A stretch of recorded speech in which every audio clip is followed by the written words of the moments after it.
Guys, Canada just got hit with the biggest warning sign in 30 years, and almost nobody's actually talking about it. Trump's top trade negotiator, Jamieson Greer, just said something that could shake our entire economy forever. And if the U.S.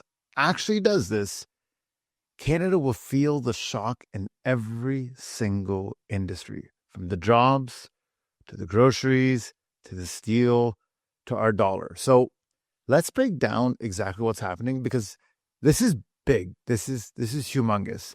And why this moment might be the most dangerous trade fight Canada has seen in our lifetime. So how did we get here? For 30 years, Canada, the US, and Mexico have been together under one big umbrella, NAFTA, and then CUSMA. And this deal shaped everything we make, everything we sell, and everything we ship. NAFTA created one of the giant North American supply chains. So Mexico brought their labor in, Canada brought their resources and stability, and the US naturally would just bring in the money. They would bring in the market. They bring in the people. It's the US, right? In 2020, Trump ripped up NAFTA and replaced it with CUSMA. And he put one very powerful weapon inside of it, a 6-year review clause. So that clause, it actually gives the U.S. the power to say, we want changes. Or, even more scary, this deal expires. And guess what? Ta-da! 6 years later, here we are in the review time. And this is a serious, serious time. And I want you to all to really think about it. So Jamieson Greer, Trump's point man on trade, just said something no U.S. official has said publicly in decades. He said, we are considering separate deals with Canada and Mexico. Let me say that again. The U.S. is openly considering breaking the three-way deal that holds this entire continent together. Then he added something even more shocking. I have not a single meeting this year with both Canada and Mexico together. Meaning, the U.S. has already stopped treating CUSMA like the agreement.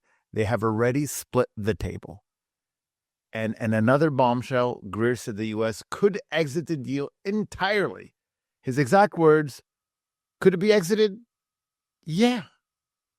That's what is actually being said right now. Now, this isn't normal negotiation language, right? This is leverage. This is pressure. This is the U.S. telling Canada, we want something and we want it now. Sounds like a very simple negotiation move. But the motives run much deeper. And again, let's actually take this bit by bit, because we got to make sure this is very clear. America has one giant fear, right? There's only one thing hiding under the bed. There's only one monster there. And it's China's supply chain. U.S. companies are accusing Canada of letting cheap Chinese metals and parts enter the country, get assembled here, and then get shipped to the U.S. tariff-free under CUSMA. To the U.S., that means Canada is the back door for China, and that obviously makes Washington very upset. So what does splitting the deal do? It actually lets the U.S. hit Canada with tougher rules of origin, harsher inspections, new tariffs, and strict anti-China measure without worrying about what Mexico thinks. And that's the whole thing, that they can now negotiate with Mexico separately on labor and migration, which are completely different issues than in Canada. So this is all about power. This is all about leverage, and it's about making North America harder for China to operate in. Here's the truth Canadians don't like hearing. We depend on the U.S. far more than the U.S. depends on us. 75% of everything we export goes right into the U.S. Oil, steel, cars, lumber, machinery, you name it, it's all going to the U.S. So if CUSMA is split or weakened, Canada loses. The Mexican labor connection, the Trilateral dispute panels that protect us, and most importantly, our bargaining power. Because the U.S. can simply say, if you don't like it, we're done. And what about CUSMA? Canada enters a recession in 90 days. And I'm not being dramatic here. This isn't an exaggeration. That's how fast the markets react when our biggest customer shuts the door, right? Imagine your sole customer, 75% of everything you got says, we don't want it. That's the situation we're talking about. That's the situation I keep going on YouTube to talk about. And here's the part that really raises the eyebrows. Canada's ambassador to U.S., Kristen Hillman, just resigned. The timing, of course, super interesting. She's stepping down right before the U.S. must file their intention letter to Congress, right as Greer makes these comments and right before the most important trade negotiation of our generation. Is this a coincidence? Maybe, or maybe Ottawa is scrambling and trying to reset before everything gets messy. People in the comment section will argue about this all day, and rightfully so. But to me, the game has to completely change.